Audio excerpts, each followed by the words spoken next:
got something to say about this.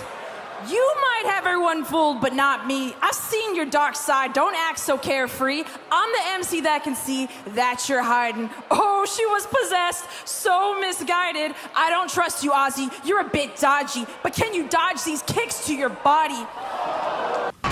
You know, and we all have our 15 minutes of fame. And I'd like to take a couple of my 15 minutes to talk about the rights and the wrongs in the world of professional wrestling. And it is for the WWE Championship. This match is for the ECW World Heavyweight Championship. For the World Heavyweight Championship. The match and new NWA Heavyweight Champion. We appreciate you guys coming out and taking your time to support women's wrestling in America. This match is for the AWA World Heavyweight Wrestling Championship. Welcome, ladies and gentlemen, to another episode of Rights and Wrongs, a pro wrestling podcast. This is your host, Mr.Green. Thank you for tuning in, and thank you for listening to my review of WOW, episode 20. They are surprisingly still trucking along. You know, I want to take a second here and, give them some praise because, it's oftentimes it's easy to talk about the things that people do wrong and we don't talk about the things that they do right. This is one of the things I have long said that they should do for a while. Stop taking these hiatuses and keep going. And apparently they are. They're keeping this thing moving along.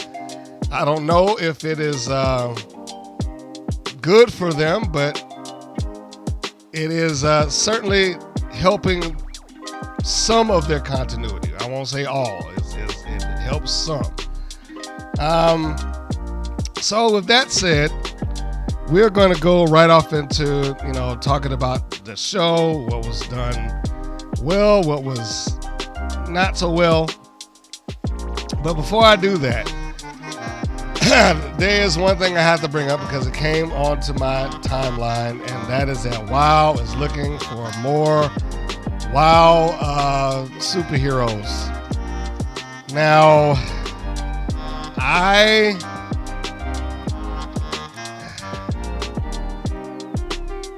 am not going to crap on them for wanting to get, I guess, more people on their roster at some point. I just don't know if that point is now. The reason I say that is because they have a hard enough time trying to fill an hour worth of TV with the people that they do have. If you look at WOW's roster, now keep in mind that their roster is also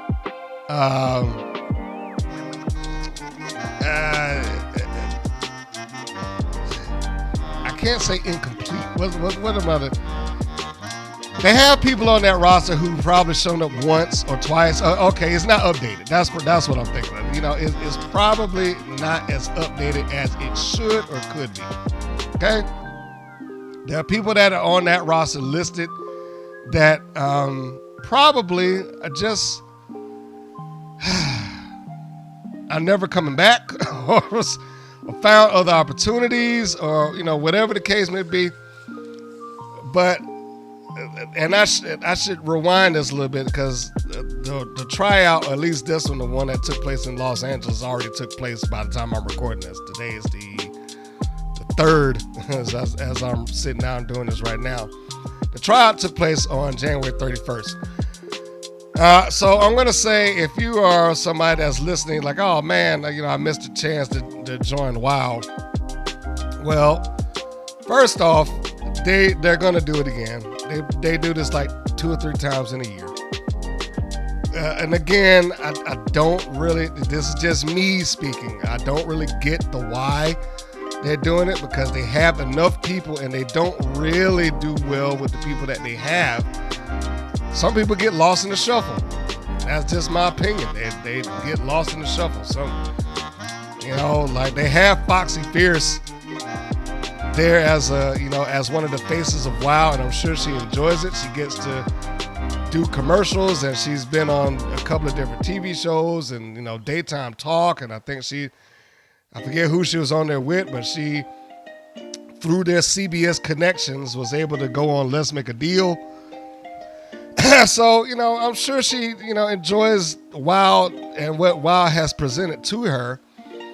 But then, I know there are other people who are signed up for wrestling who have different aspirations, and some of them want to be, I want to be the champion. I want to be, one of the big names. I want to, go to WrestleMania or All In or something, something like that. And WoW probably is not the way that they're going to do it. They have to identify what their goals are in the wrestling world. If they just want to be on television, then WoW works out fine. But anyway, let me not be the one to sway your ideals. So I'm going to say, take this information down. If you're a young lady that's in the wrestling business or want to be in the wrestling business and you're thinking about it, because I promise you it's going to come back around again. It is going to come back. Do not worry. Your objective is going to be trying to find out when and where. So the first thing I'm going to say to you is subscribe to WoW on either their Instagram or on their Facebook. They post it on there all the time.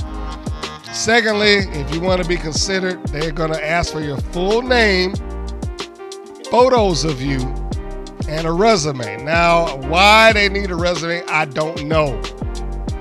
It's wrestling. What kind of resume do you need for wrestling? A resume or a bio? Okay, I can see a bio maybe. But then again, they're going to see something in your bio and then they're going to fixate on it. And then next thing you know, it's like, oh, you cleaned up schools for a living? We'll make you a wrestling janitor.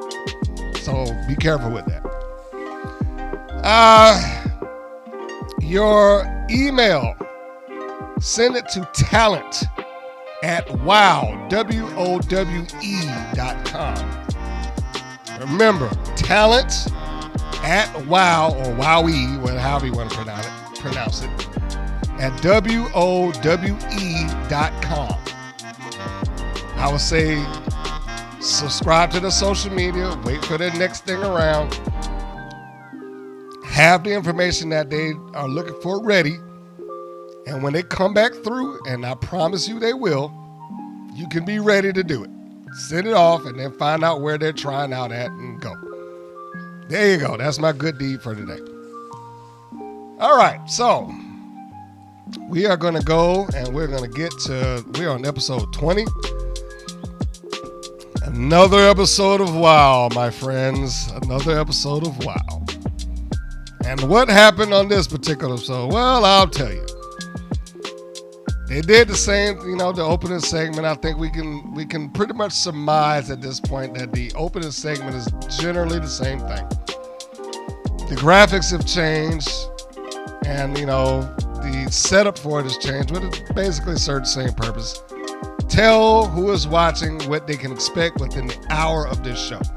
And show David McLane on screen saying, welcome to, that whole thing.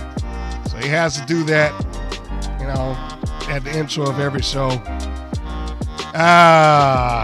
Not that he shouldn't do it, but, personally, I'm like, that's been going on for 20 years now, on and off. I would think we could do something different. We could take that off. But that, again, that's just me. So, the first segment of the episode is BK Rhythm taking on the returning Princess Aussie. Now, Princess Aussie has not been on the show for weeks. And what do they do to kind of cover that? Well, they attempt to explain it by saying that she had not been on TV with an illness. She's been gone from television for 9 weeks, or more, because she was sick. Okay, I guess it works. I imagine. I wrote down, I expect Rhythm to lose again. Now, why did I write this? Because she hasn't won anything. From week 1 to week 20, You say that again. From week 1 to week 20. 20 weeks of her being on television. Now, she's not on TV every week, obviously.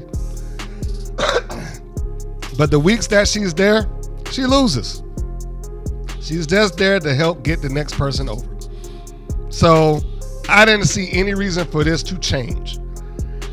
It is the same thing that I feel when I talk about the average viewer. It's like, how do you expect them to invest in these people when, especially a new talent like BK Rhythm or Killer Kate if she's on the Independents, she doesn't do anything on the show. She comes out, she does the whole Cena Thugonomics thing, she gives some sort of rap, she does a decent match, and then she loses. That's pretty much the formula as far as that goes. Speaking of the rap at the beginning, she being BK Rhythm is rapping about stuff that, again, WoW does this all the time. They talk about stuff that people do not know about. They have no reference to. She's talking about Princess Aussie being possessed. They haven't identified that. They haven't talked about that. They haven't shown that. And they haven't, they didn't even conclude it. They didn't show how she got away from it. This took place like a season ago. And then it took place during the season that didn't air, where Princess Aussie was under the control of the dark side, or the Daughters of Darkness, or the Monsters of Madness, or whatever they want to call themselves on this show. Never acknowledged on TV whatsoever. So why she brought that up, I do not know. It doesn't do anything for them.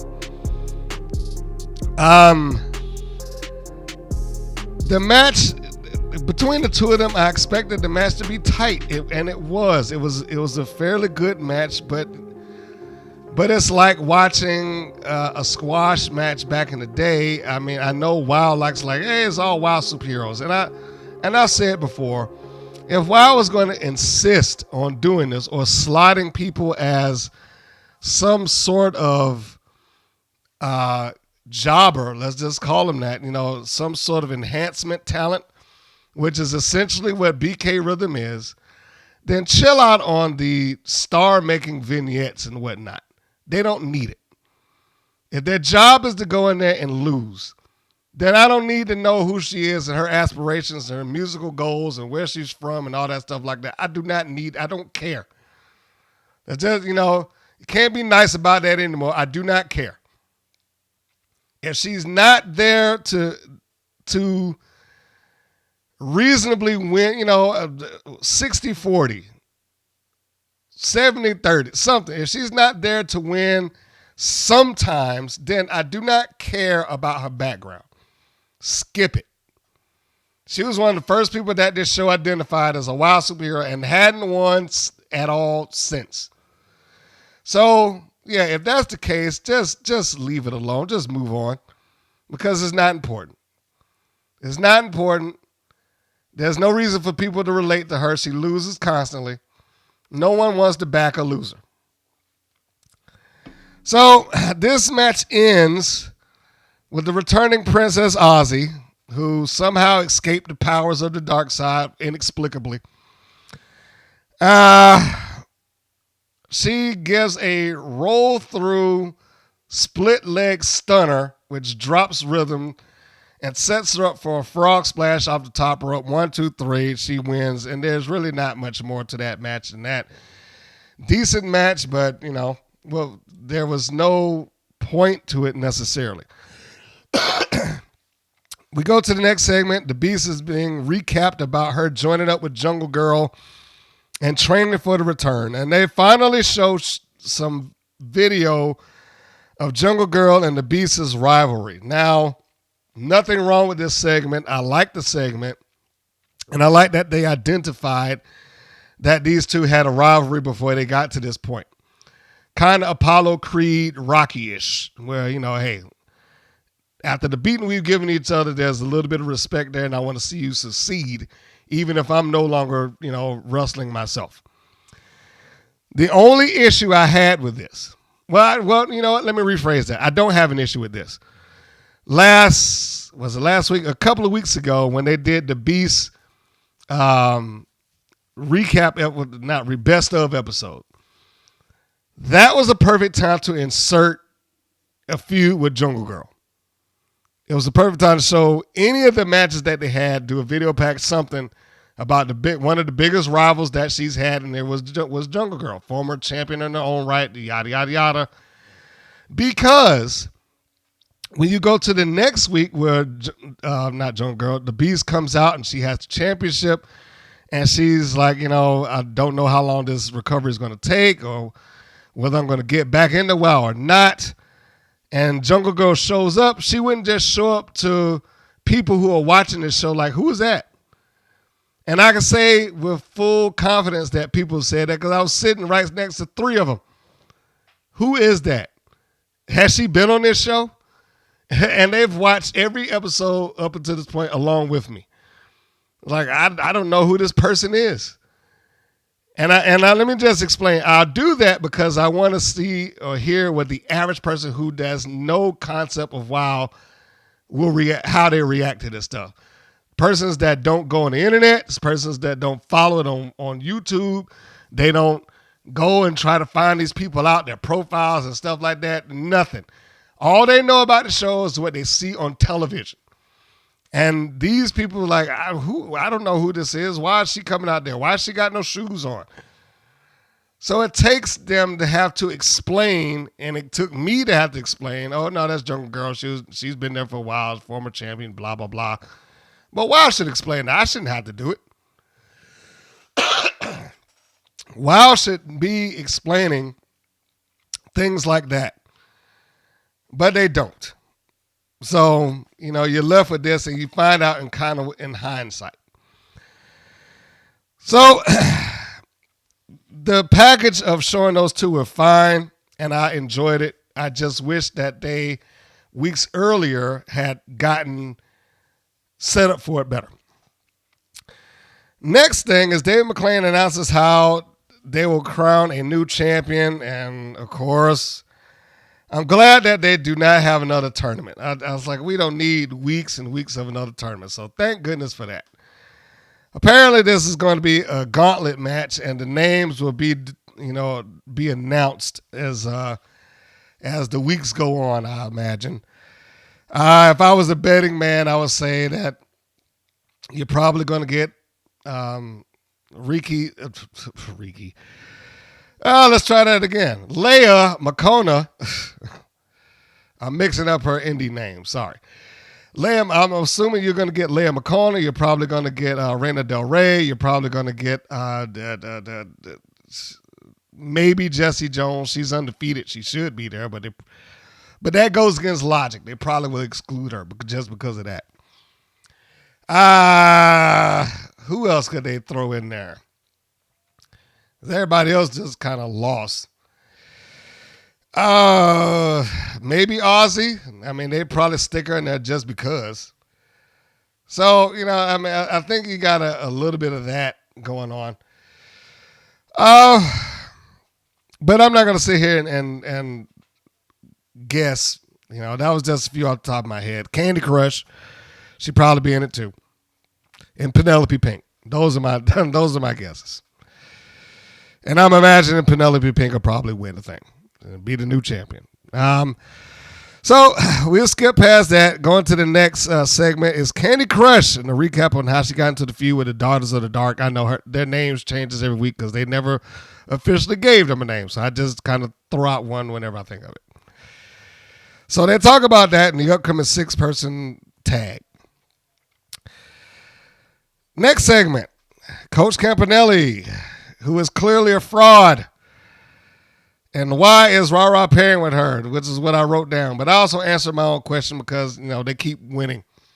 As far as they have been together, this odd couple team has continued to win. Even though Rah Rah 2.0 is like a deer in the headlights and Campanelli is just running all over her. So there's that. So they had this segment and they're moving on into the next big test. And then for some reason following this, there's another Kandi Krush recap. I mean, they just left out of one and they start another one. And it makes it sound like this feud has gone on for weeks on end, or that Krush has repeatedly tried to win but was foiled. My note that I wrote to myself is, when did this happen? When did this repeated attempt to get even with them take place? I mean, yeah, she came out after one of the matches and attacked one of them, Chainsaw specifically. And I think she came out and attacked Siren and Holidead in the middle of a match, which is how she got tagged up with these two knuckleheads to begin with. But outside of that, it's like, where is this going? What do you mean this is going on for weeks? I don't remember this going on for weeks at all. They took advantage of her. They stole her gloves. Then they showed back up with some gloves that weren't damaged. So we don't know which ones are the actual pair of gloves that her grandmother gave her. But this hasn't been weeks and weeks worth of this stuff. This is like their first real match. So I'm not sure what they were talking about when they were talking about this. It didn't make any sense to me. So this alleged repeated attack or attempt to get even leads to this 6-person tag. It leads to Chainsaw, Holidead, and Siren taking on Kandi Krush, Foxxy Fierce, and Chantilly Chella. The first thing that I noticed in here was, why is Kandi Krush teaming with 2 wrestlers who constantly lose? That was my first question in my notes. Also noted that Chainsaw is no longer a monster. When they first introduced Chainsaw, she was kind of presented as an unstoppable force. And then they had her beaten, and she's just normal now. Yeah, she's still kind of presented as bigger and stronger than most of them, but she's no longer has that aura of being undefeatable. So that really didn't go anywhere with me. And I also have to say, and I know WoW is not going to change this because they have their formula. WoW, being predictable isn't a bad thing. So let me start with that. Being predictable is not necessarily bad, but every once in a while, you would like it to change the tempo or the pace or the tone just a bit.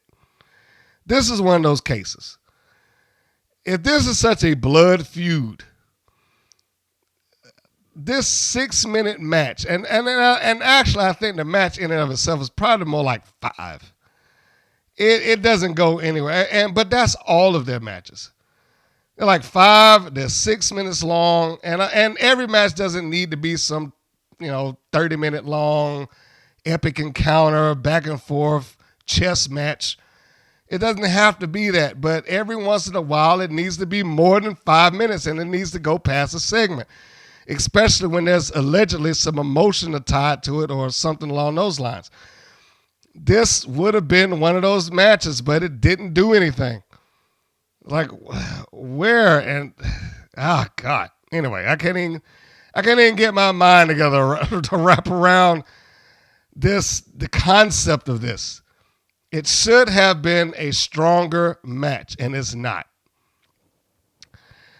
So let's just go towards what was the end of the match. Kandi Krush, the lawsuit that's waiting to happen, is getting beaten up at this stage of the match by Chainsaw. Again, not the monster she used to be, but still presented as bigger and stronger. She drives Krush into the corner. She blatantly chokes right in front of the referee. Of course, the referee makes her stop. But then as the ref is talking to her, both Holidead and Siren get in there and start choking, which, again, that's a sign of 2 veterans right there. They at least, give them credit where it's due, they at least made this look like they were trying to get this done behind the referee's back. They were trying to cheat like heels are supposed to cheat, and they did. Fierce and Chella charge across the ring. They knock both Siren and Holidead off of their...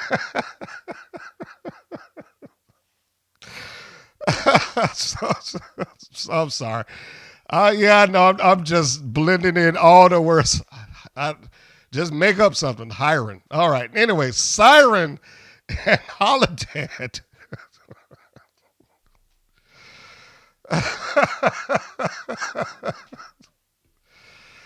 Siren and Holidead are knocked off of the apron.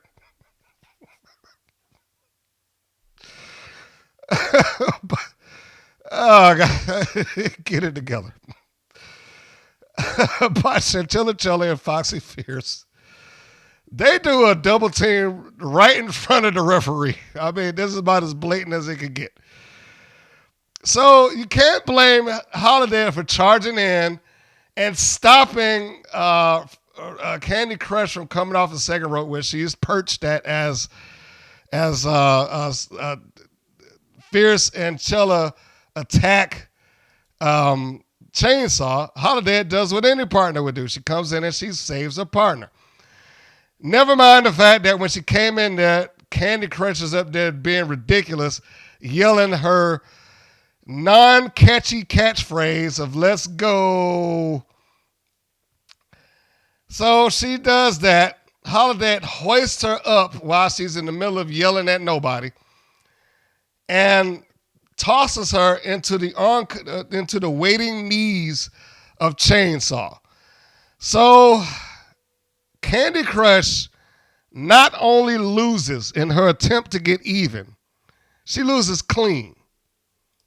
No cheating involved. In fact, I would go the opposite way. The heels overcame the baby faces. Chainsaw was the one that was double teamed and about to be triple teamed at the end of the thing until Holidead came in for the save. So who are the baby faces here? Anyhow, that's where that went. And her dreams of getting even seemed to just go down. And they couldn't even drop the fall on two people who are used to taking the fall. Couldn't give it to Chella. Couldn't give it to Foxxy Fierce. They had to drop it on Kandi Krush. So in my eyes, she's done. You had your chance. They beat you clean as a whistle in the middle of the ring. What is your gripe? What do you have now to be able to say, well, I deserve another match? Nothing. You don't. There's nothing there. So that's over with. We go to the next segment. Campanelli dresses Randi Rah Rah pretty much as her twin. Now, this is not applied during the match. She just basically gave her a Campanelli jumpsuit. Same way as she wears. Don't know why, because in this segment, Raw was like, oh, you know what? You could dress as me. I have a cheer outfit over here. And Campanelli's like, no. I got the outfit, so here we go. Which, in all honesty, it might have been rude, I guess, how Campanelli might have presented it. But if we're looking at this segment, this woman who is the coach and who Rah Rah 2.0 has taken as her coach, she comes in like, hey, you know what? This is the next thing we need, matching outfits. So she gives that to her, and I bring this to you. I already had it made. I mean, clearly this is not something I keep in my back seat. I had this thing made. And the first thing out your mouth is, oh, you could dress like me. I got an outfit too. Let me go get it. It's like, really? Are you going to just ignore the gift that I came in here with and tell me that you're going to go get something else? Now I know they're trying to put Rah Rah in a sympathetic position or make it come off like not Crush, that Campanelli doesn't pay any attention to her and that Rah Rah's ideas get overrun all the time, which they do. But this didn't really help that, because the first thing I'm thinking is like, okay, well, she came in with a thing already. Why are you talking about dress as a cheerleader? I mean, say, can we do it next week or, something like that, and then have her shoot it down. Not shoot down something as I come in here with a gift for you. I got us matching, jumpsuits. I mean, that's actually a pretty nice gift. Even if it is coming from a heel, a disingenuous heel or, arrogant heel, however you want to put it. It's a nice gift either way. So don't turn around and be like, oh, yeah, well, how about this? And like, no, wait a minute. I just brought you this. You weren't thinking about getting us matching outfits before. So why are you thinking about it now? So anyway, that segment takes place, and it moves it right into the tag team match. It serves its purpose, I guess. And it takes us there and explains why they have these matching outfits now. So the segment leads us right off into the match that Campanelli designed for them to get better. It's Campanelli and Rah Rah versus the Tonga Twins. And they come out like, you know, in the matching outfits. Of course, this is not for them to use during the match. You can tell them apart easily, so keep that in mind. It's only as a sign of unity coming out to the ring together. This, to me, I might be wrong. It feels like it's the setup for the old breakup angle. Now, I say I might be wrong because in all logic, it should go to that.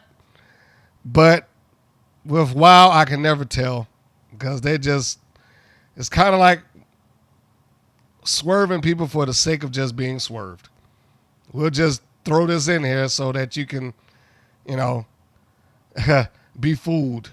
And that's what it feels like sometimes with them. But it feels like they should, and I say should, I express that, have Campanelli be turning on her in short order. So anyway, we have the match, and we've got the top team, or one of the top teams in the Tonga Twins taking on Campanelli and Rah Rah. Now, a couple of weeks ago, we heard the Tonga Twins finally speak and basically say, we are coming back for the tag team championships that we got cheated out of.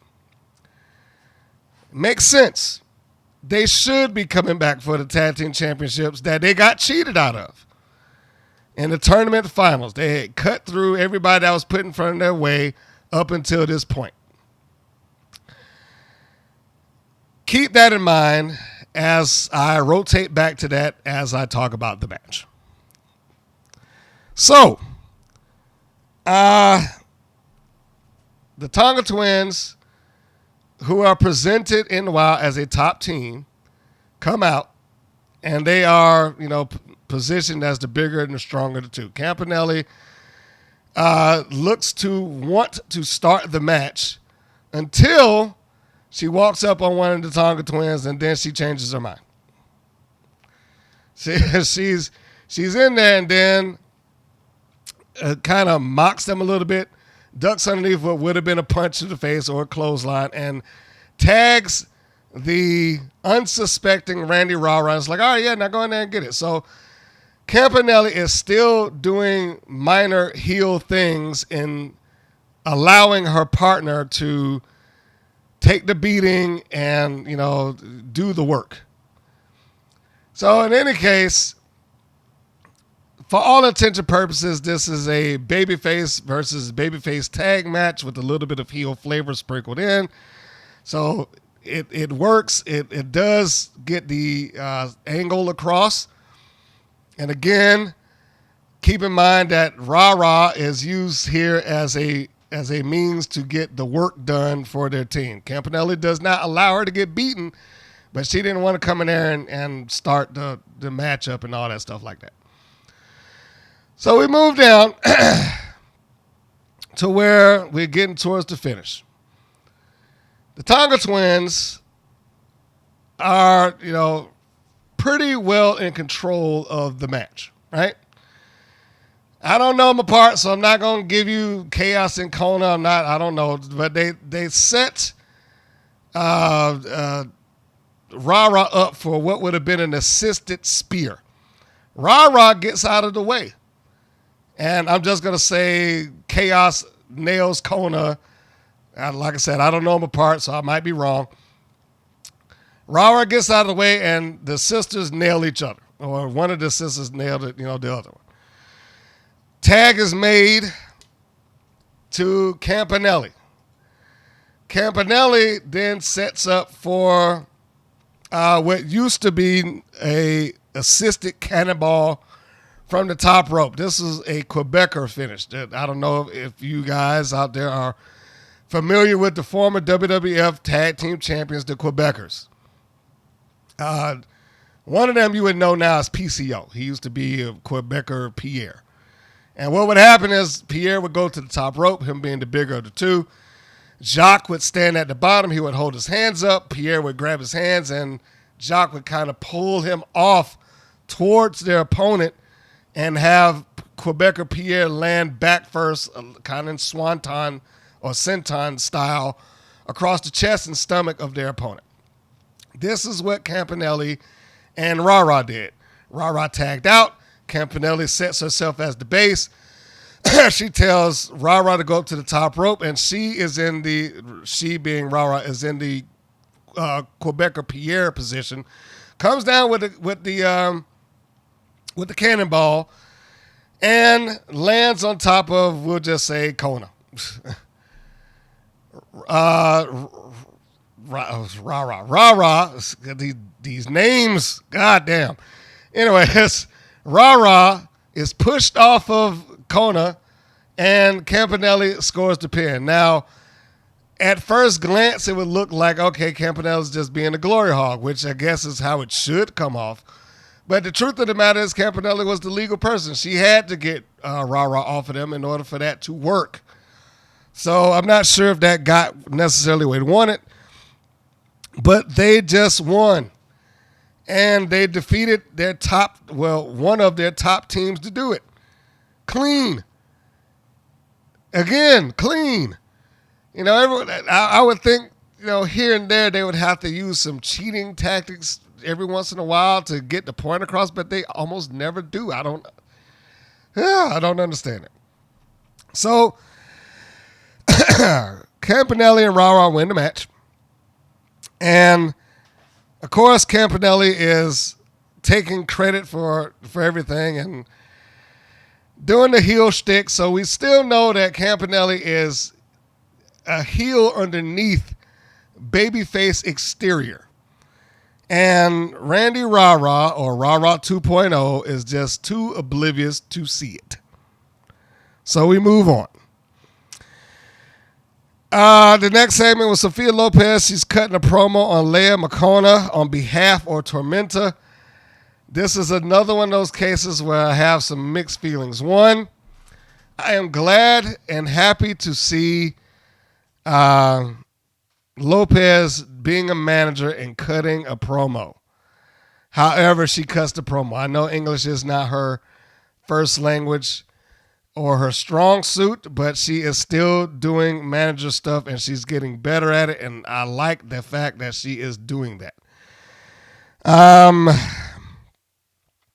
The other side of that I have an issue with is she's hyping up someone who has a terrible record. They keep talking about her being an international superstar and the wins and losses that she has outside, and in Mexico she's a big deal. And all that's, you know, as Chick Tormenta, all that's probably true. The problem here is that this isn't Mexico, and it doesn't have any relative, it doesn't have anything relative to her win-loss record in WoW. Like, they're not seeing matches of her in Mexico. It would be different if they got footage from AAA or CMML or some Mexican independent or something like that, and they showed her winning. You need to see Tormenta winning some matches, winning some championships in order for those things to kind of fly. And it would have worked if they, did that during her promo, because it was the pre-tape in the back anyway. But they didn't have that, and they don't really have a lot that helps illustrate how good or bad Tormenta is. Again, this would have helped if she had some other background in WoW of winning. She does not. Every match she's had since she's been there has been a loss. So it's hard to put somebody over as like a top contender and she should be challenging for the title and she deserves to be in main events and this, that, and the other. It's hard to do that when, if you've seen somebody that's watched the show every week, they know that she loses a lot. She loses all the time. How does she deserve a match with anybody? So, the main event, Tormenta versus Leia Makoa. two indie girls. So I expected something nice out of them. This is a good match, and I want to add to it. Sophia Lopez, not just in the backstage, did fine as a manager coming out. The only thing that I don't really understand with Lopez in this sense is that when she comes out, she still shakes hands with the fans at ringside now. So I don't know whether she's trying to be a disingenuous heel, like I'm going to start off trying to get y'all to cheer and root for me, and then I'll just morph into being, not baby, morph into being heel. But it just never really kind of works out. Or it's not explained, I should say. I'm not going to say it doesn't work out. It's not explained. And, again, she has no problem. She's very, a very attractive woman. She comes out, has a great smile, her being Sophia Lopez, and she goes around shaking hands with everybody, but she's a heel. So that part of it I don't really get, because she has no problem being a heel during the course of the match. And she's made that clear. She has absolutely no problem doing that in the course of the match. But she just, when she steps out, she's smiling and she's, shaking hands. And, I would tend to think like, okay, are we booing her or cheering her? I don't know. So we're going to move towards the end of the match, which was probably the longest match that took place that day, maybe 6 or 7 minutes. Tormenta, again, with the right people, she does very well, and she probably could provide a really good match. In fact, this match was good. Her and Leia Makoa. It was a good. I like Makoa. And I like Tormenta. I still think Makoa has all the makings of a star just in her look and her presence. She presents very well. Probably needs some more matches underneath her belt, but she does work independent, so it would not shock me that she would get it. And she will only improve. And I am waiting to see what she does going forward. So let's get to where Tormenta's in control of the match towards the end. Tormenta at some point gets her Makoa in a beautiful suplex, right? And this is going to set up Makoa for the double stomp from the top rope from Tormenta. Oh yeah, I have to rewind a little bit because I have to give credit where credit is due. There is a point earlier in the match where Sophia Lopez got involved. And I loved it. I absolutely loved it. Because before, when she first got there, she didn't really get involved in a lot of stuff. And I questioned, why did they have managers there at all? They didn't do all that much. But the sequence that took place is that Tormenta drops Makoa in the corner. She tries to charge in with the double knees, right? She comes in, charges the knees on the bottom rope. Makoa gets out of the way and rolls to the side. Lopez grabs her by the hair and pulls her out. And as soon as she has her on the outside, she takes her head and she smashes it up against the apron, while Tormenta is assumably distracting the referee. But the look that Sophia gives when she realizes that it didn't work is priceless. I love that she is able to relate her fear and, oh my God, what did I just do, on her face. It is one of the hallmarks of the great managers, like that sudden look of, oh man, I just did something I shouldn't have did. So Makoa shrugs the smack on the apron off. And Lopez is like, oh boy, this is the look that she's given. Makoa grabs her by the hair and gives her a taste of her own medicine. Face first, boom, right into the side and drops her on to the floor. And Lopez is selling that from that point out. And of course, now Makoa gets in the ring. It still worked because the distraction has her set up because Tormenta charges in, catches her with a big boot the second that she walks into that ring. Good stuff. Good stuff. And again, it works all the way around. Everybody was in full motion here. Tormenta did good. Makoa did good. Lopez did good. So now I'm going to go back towards the end to where I said Makoa was set up for a double stomp from the top rope after a nice suplex from Tormenta. Tormenta comes down with a double stomp, but Makoa moves out of the way. She rolls through, and then when she charges in, Makoa catches her with an excellent pump kick to the chest. Drops Tormenta. And then Makoa gets up and, she's ready to finish this thing and put her away. Lopez is outside. It's like, no, don't do it. And of course, her head is still hurting. She's still selling the pain of the head smack. And then Makoa catches her with an STO. Palms her in the face, drives her head right down to the mat. Boom, 1, 2, 3, clean win. And she should have a clean win. She's the babyface. This is the match that the clean win applies. Makoa wins. She remains one of the top tier girls of WoW. And she gets to celebrate in the ring. And then they bring her the microphone.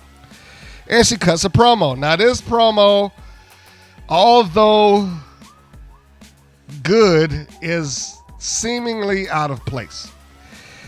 Allow me to explain. Makoa gets the microphone and she starts talking about the hardships and hard times and the losses that she's had and things like that. Normally when we get things along those lines, we are privy to or get to see what she's talking about. She's talking about she's tired of it and she was thinking about quitting and so on and so forth. And in my mind, I'm thinking, oh, why would you think about quitting? Like in the time I've seen you on WoW, you've probably lost once. Whereas, somebody like a BK Rhythm, for instance, lost every week. What hardship are you facing? She's in the main event. She has lost very little. She's on national television. She's talking about the hearts that are at a very bare minimum. So I don't know where this comes from, and I can only imagine that if you're watching this and you have no context to it, you wouldn't know where this came from either. It sounds good. she has great delivery, and it sounds very heartfelt. She's one of the better promos that WoW has, and you know how I feel about some of those WoW promos. Some of them like deer in headlights, like Americana, who can't give a promo to save a life, apparently. And then you have Makoa, who does an excellent job, but it's a promo that's not going anywhere. It doesn't make any sense. But this all seemed to be just there to waste time until Wrecking Ball could get into the ring, which is basically what happened. The Wrecking Ball comes in, she grabs the microphone out of her hand, and then immediately starts attacking. Now, the thing that I wrote down is, why is Wrecking Ball attacking this woman? Somebody else who we hadn't seen in weeks. But why? The only thing that I could get from this is that Wrecking Ball at some point was presented as part of the Sophia Lopez stable of clients. But it doesn't seem that way now. It seems like she's just on her own. Lopez wasn't there at ringside. Lopez didn't say, okay, go in there and get her, get even for me, nothing like that. So I don't know where this was coming from. I don't know what the point of the promo was. I don't know why Wrecking Ball came out to attack her specifically. I just don't know. Match was fine, but the follow-up to the match, what takes place after the match, that is where it turns into, I am not understanding this. Where is this going? What is this talking about? This doesn't make sense to me. And it doesn't make sense to me. It's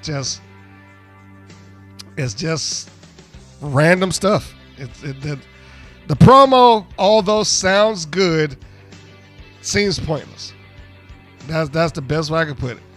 Sounds good, but it seems pointless. So we just kind of, leave that where it is. And I guess we get to look forward to Wrecking Ball and Makona taking on each other at some point down the line in the future. I can't say the near future, but in the future, because we never know. For all I know, it could be 5 weeks from now, and they'll finally come back around and readdress it. So there we have it. That was the recap of episode 20 of WoW. Decent show. A B, maybe. They did forward some angles. They seemed like they ended some. The Chainsaw Holidead Siren match, that seemed like it ended something. Campanelli and Rah Rah keep moving on. I don't understand what was going on. Princess Ozzy, that's just a random match. And Makona seems to be setting up for her next big feud. And that would do it. That was that. Again, decent episode. I don't know if I would tell anybody to go out their way to watch it, but decent. So, it's all good. Works out for me. Entertaining. Wasn't overly, wasn't overly done. Didn't explain a lot as far as I know, but they did get some things across, I guess, in the individual matches and segments. So, bravo for that. And I'll leave it at that. I'll leave it alone. So, with that said, this is Mr. Green saying, because we had to close of the show, this is Mr. Green saying that this is Mr. Green saying, so long, folks, and we will see you on the next go-round. Take it easy. Thank you for listening to the WPN's Rights and Wrongs of Pro Wrestling. If you have questions or comments, please contact us via our Facebook or our YouTube channel at the Women's Pro Wrestling Network. If you're new to the WPN, feel free to subscribe to our channel and like our page. We appreciate your support. Thank you again for listening.